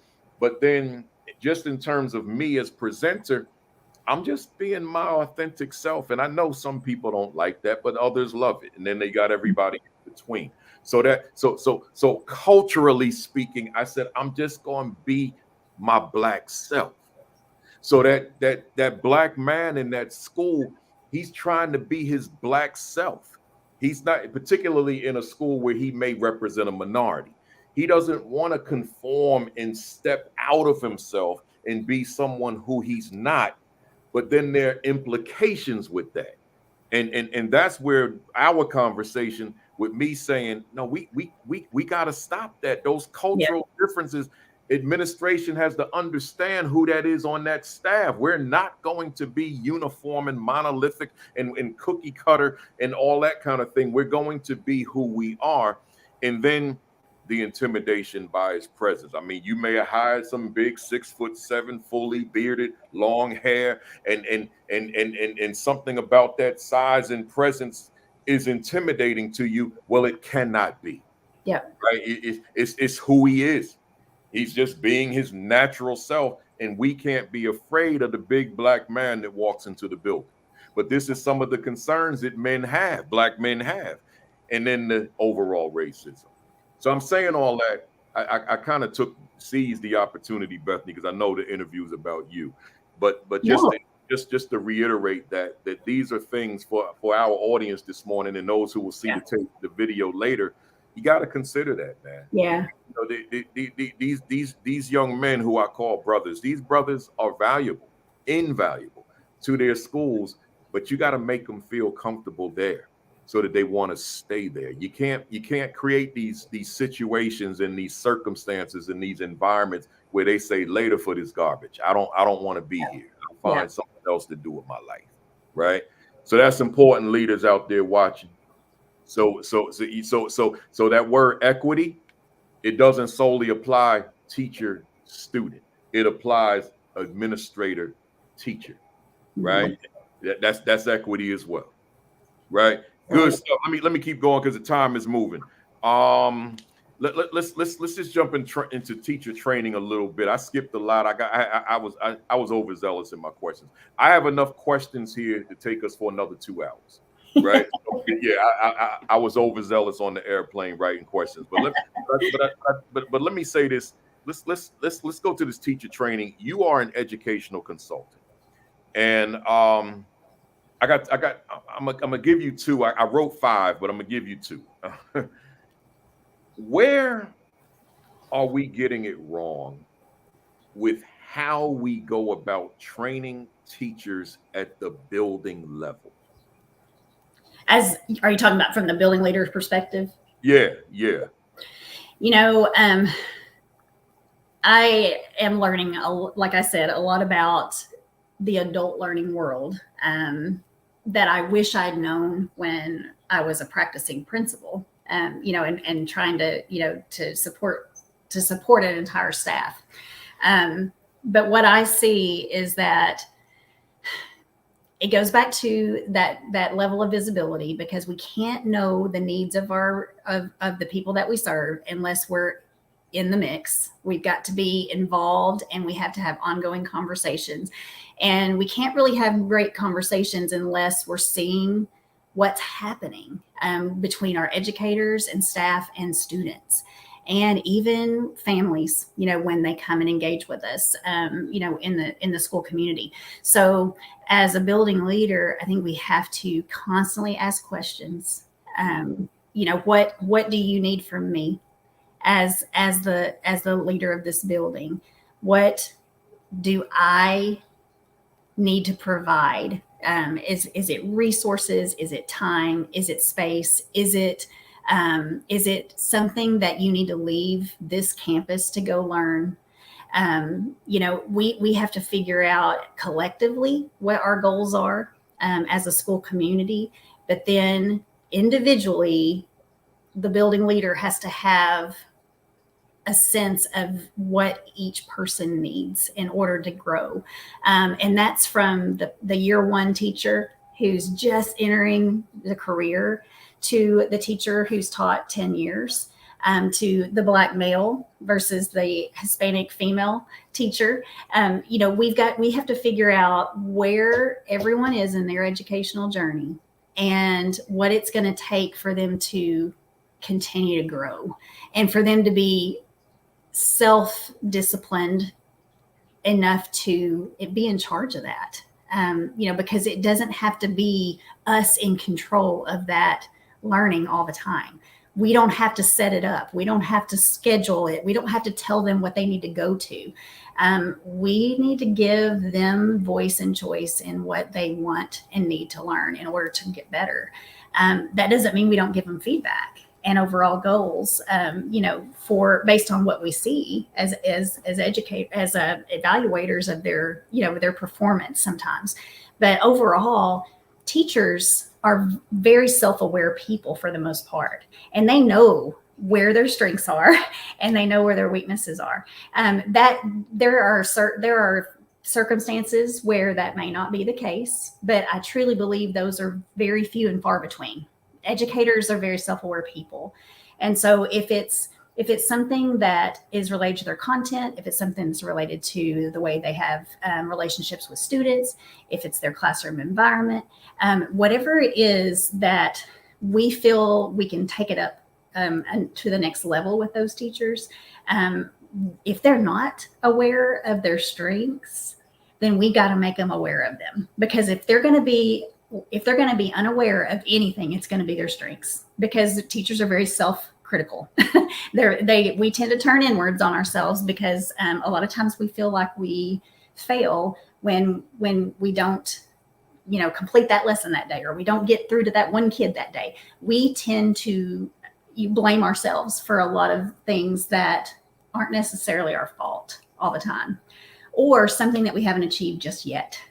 Because some kids, especially, they're hard to reach, and it's not always what we're doing or not doing, it's what's going on with them, and they just need time and patience and understanding from us. And so if the principal and the building leader can come in and simply validate the great things that they see going on, but then ask, what do you feel like you need right now to get to the next place that you want to be? Where do you want to be next? And I think sometimes we forget, as building leaders, we forget to ask teachers that. And, we're always just looking at, okay, last year your goal was this. Our building goal is this. What do you want to grow in this year? And we just kind of make it that surface, systematic way of building that professional growth plan and moving on. And it just has to go deeper than that. And having those heart to heart, I used to call them heart to hearts with staff at least a couple of times a year, where they have nothing but your undivided attention, and they can come in at the beginning of the year, they can come in again at semester, and just sit with you for a set amount of time and tell you what's on their heart, what's hard right now, what's going well right now, what keeps me up at night right now, what do I want to do next, and what's my role in that as a principal. Sometimes just opening ourselves up to that vulnerability, is crucial for teachers, and that sense of belonging and community that we can exude from that to make everyone feel like they have a voice is powerful. And with all you said, those two words that you uttered, voice and choice, man, there's so much to unpack there, right? When we talk about teacher training and making teacher training relevant to the specific needs of all the educators that are in a building, those two words, they really sum it up. Voice, do I have a voice in this? Choice, do I have a choice in this? Right? So I appreciate that, and I noticed Gene had Broyles had said the same thing. Voice and choice, they matter. Bethany, and we're winding down. They're going to start trying to throw me out of here in a few minutes, but and I want to get to our BAM questions and making sure you get that information out in terms of how to contact you. So y'all, hang on a second. Let me just throw this one more at you. There's countless educators who lament the quote unquote boring PD, right? And when I hear that language, I hear it from educators. I hear it on social. I see it on social media. Folks complain, "Oh, I hate boring PD," right? And I personally cringe when I hear it. Now, because I know of it, I make sure that I bring just a high volume energy to my presentations, because I know that mindset is out there. But here's the fact of the matter, Bethany, and you know this. Everything's not meant to be high energy. That's right. See, my topics, the kinds of things I talk about, closing the attitude gap, equity, school leadership, and so on. I can bring high energy to those, and I can do it for 6 hours. I can do it full day. Yeah. But my PD is not comprised of the technical aspects of professional learning, right? So when you talk about some of those technical aspects of enhanced student reading or specificity within the student reading, or enhanced student writing, or various technology topics, these are not the that I tend to do.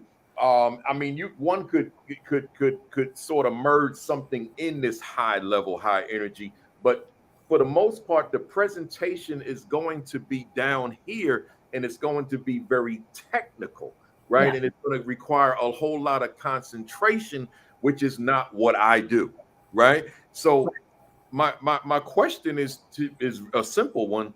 What are your thoughts on what I just said? Well, from a building perspective, you know, I truly feel like, especially when when a whole staff has an opportunity to hear a big PD like yours, like somebody who come in, you know, oh, hey, Dennis. Yeah, that's why I put him up there. I know you know him. That's my man. Yeah.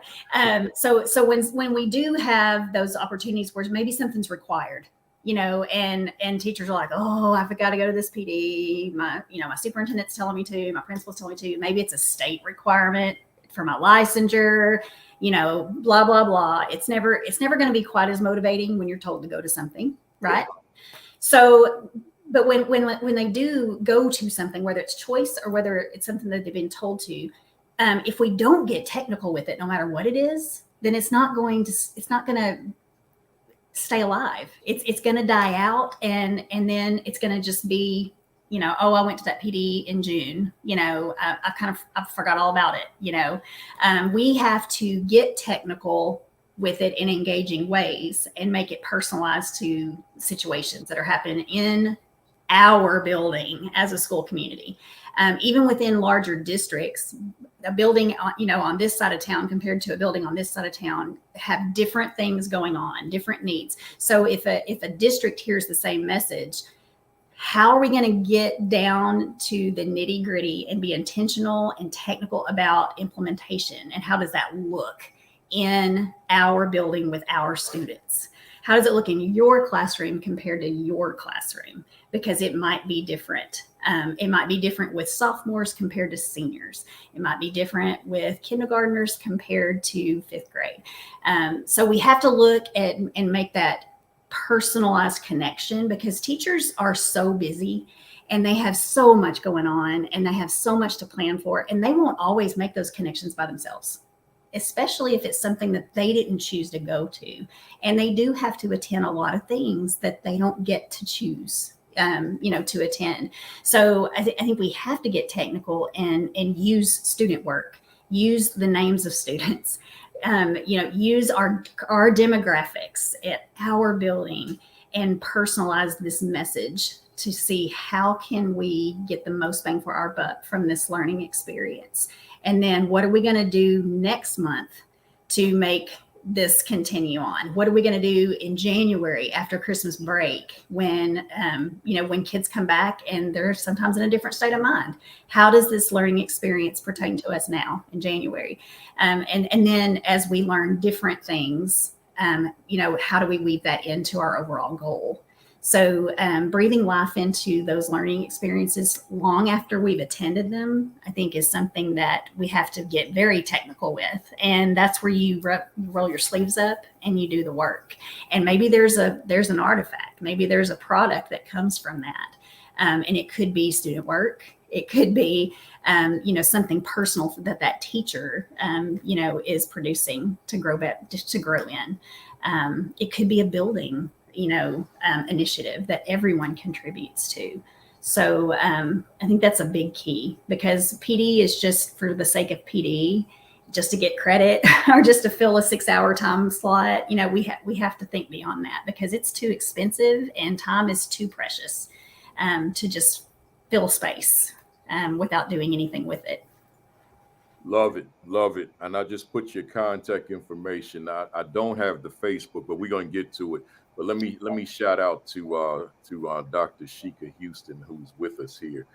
The reason that your contact information is scrolling, because she hollered at me a week or two ago and said, you know, you can put your folks' contact information on the ticker, you know, instead of just having them do it, you know, verbally. So I heard you, Sheikah Houston. So that's why I typed them up. So now it's right there scrolling, man. Always learning something. See, you're better now than you were last week. That's right. That's right. I hope I noticed I had misspelled your name on the website, but I think I just fixed it. Oh, okay. But before we get to there I see there's Sheikah right here with Create and Educate. Yeah, thanks for schooling me, Sheikah. So let's go to our BAM impact questions to wrap it up.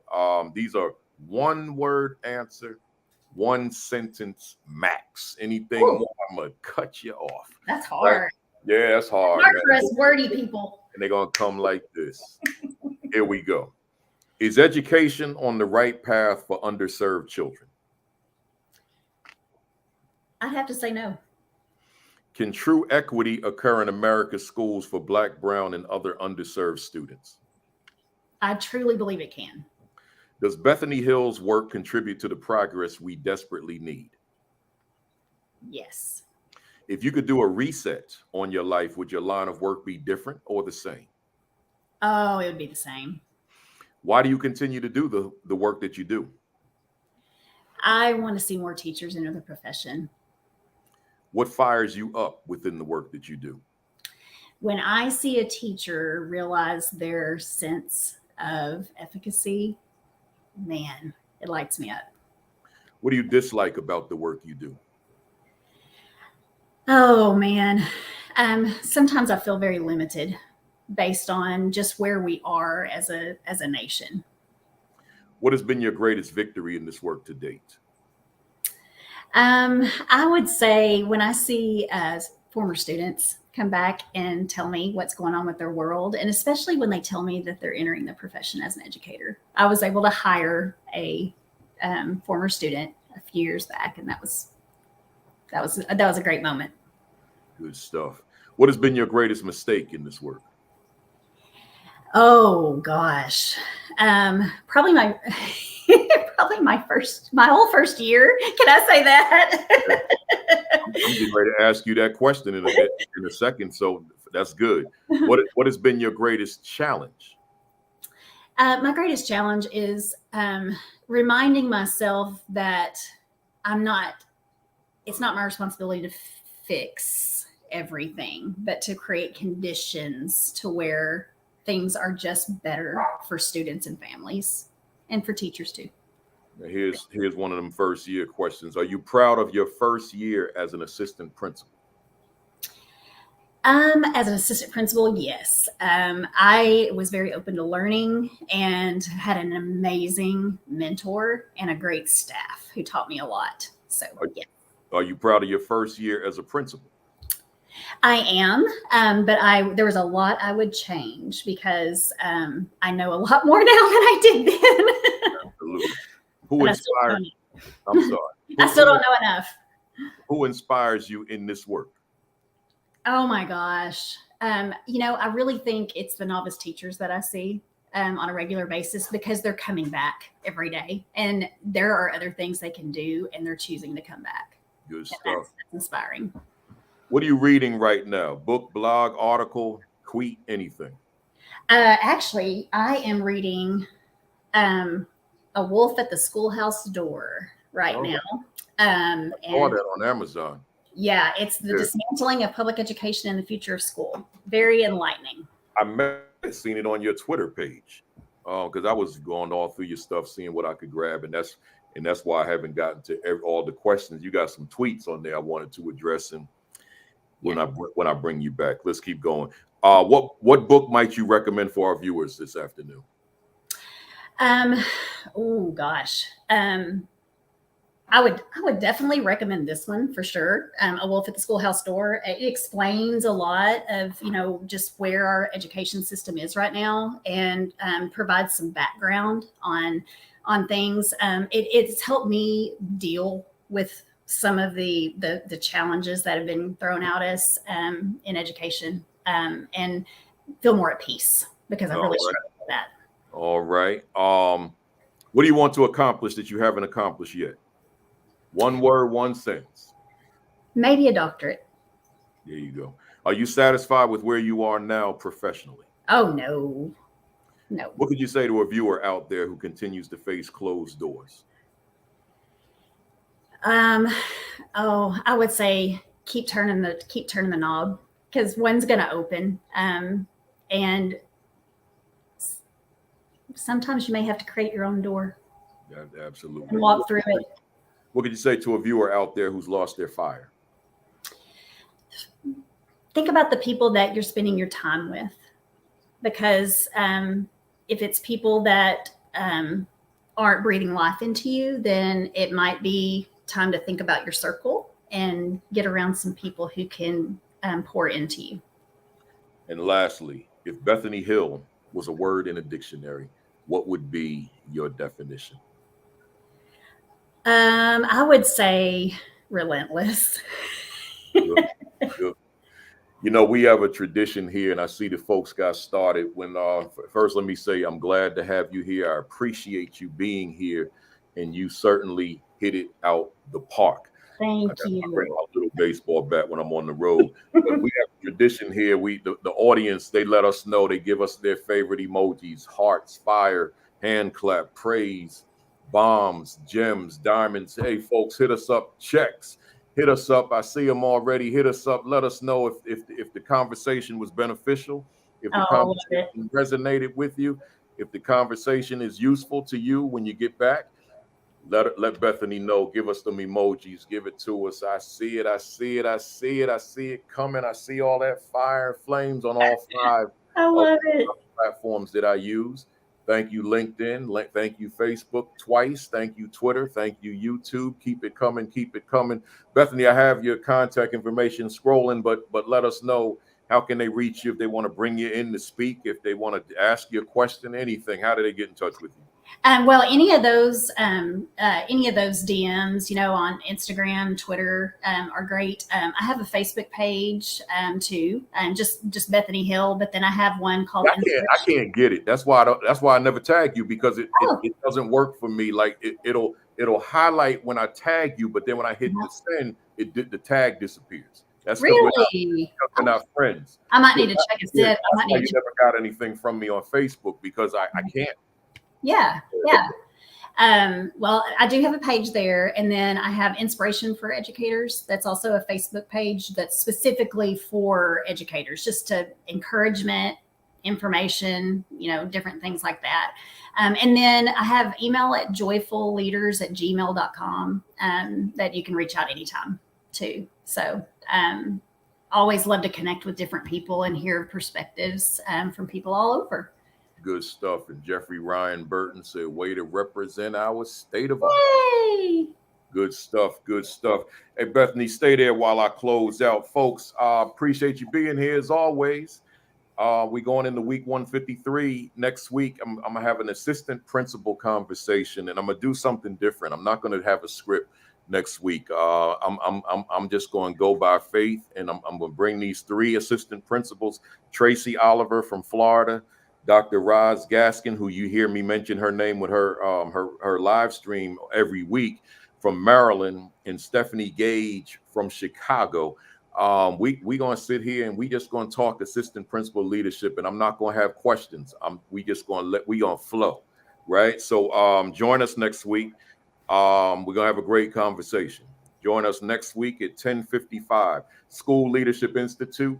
Once again, July 11 and 12, go to principalkafele.com, scroll down to the announcements, click the register button, and join me in Charlotte for 2 days, live and in person. We're talking school leadership. We're taking the virtual AP Leadership Academy on the road. So join me July 11 and 12.